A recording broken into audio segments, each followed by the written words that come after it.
देखिए, बिल्कुल अनुचित है किसी भी महिला का, चाहे वो घूंघट हो, हिजाब हो, पर्दा हो, सर पे उसने चुन्नी ओढ़ी हुई हो, वो किसी को भी हटाने का कोई मतलब ही नहीं है। इस हाथ से किसी की का हिजाब खींचना या दुपट्टा उतारना, ये तो बिल्कुल अभद्रता है। और इतने मतलब जो कई कई बार मुख्यमंत्री रह चुके हैं और इतने महत्वपूर्ण पद पे हैं, और ऐसे व्यक्ति को तो बिल्कुल भी शोभा नहीं देता।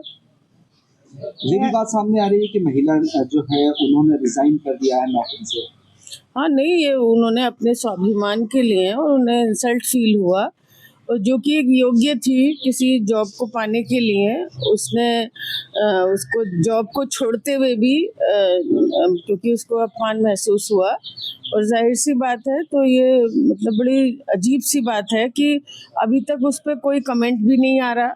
चलो, कई बार कोई चीज़ गलती से हो भी जाती है तो उस पर फिर कोई वक्तव्य आना चाहिए।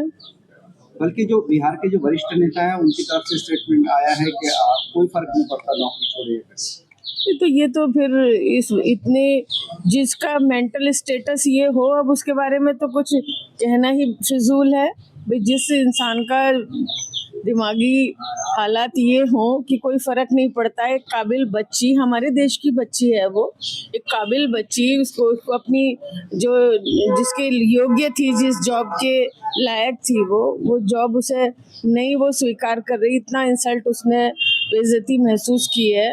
और आप कह रहे हैं कि कोई फर्क नहीं पड़ता, आप कह रहे हैं कि कोई कुछ भी छुआ जा सकता है। तो ये क्या वो हिंदुस्तानी परंपरा है? किसी भी जाति धर्म का व्यक्ति हो, लेकिन ये तो कहीं भी शोभा, हमारे हिंदुस्तान में तो ऐसा नहीं होता है। मैम, मुख्यमंत्री योगी आदित्यनाथ जी का बयान आया है कि कोडिंग कपूर मामले में जो गिरफ्तारियां हुई हैं उनके समाजवादी पार्टी से संबंध उजागर, तो ये कोई नई बात नहीं है कि हद तक ये माफिया गैंग के समाजवादी संबंध कुछ हुए। क्या कहेंगे इसको?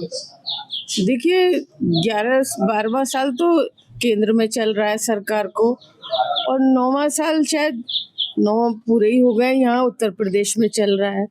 और जिस दिन से ये कफ सिरप कांड हुआ है और बच्चों की जानें गई हैं, निर्दोष बच्चों की जानें गई हैं, उस दिन से ही समाजवादी पार्टी निरंतर उन कफ सिरप बनाने वाले माफियाओं के खिलाफ कार्रवाई की मांग कर रही है। तो इस बात से ही जाहिर हो रहा है कि भाई वो समाजवादी, अब इतने साल पहले, मतलब 9 साल से कोई समाजवादी का लेना देना नहीं, और फिर मांग क्यों करते उन पे कार्रवाई की अगर वो समाजवादी के लोग होते।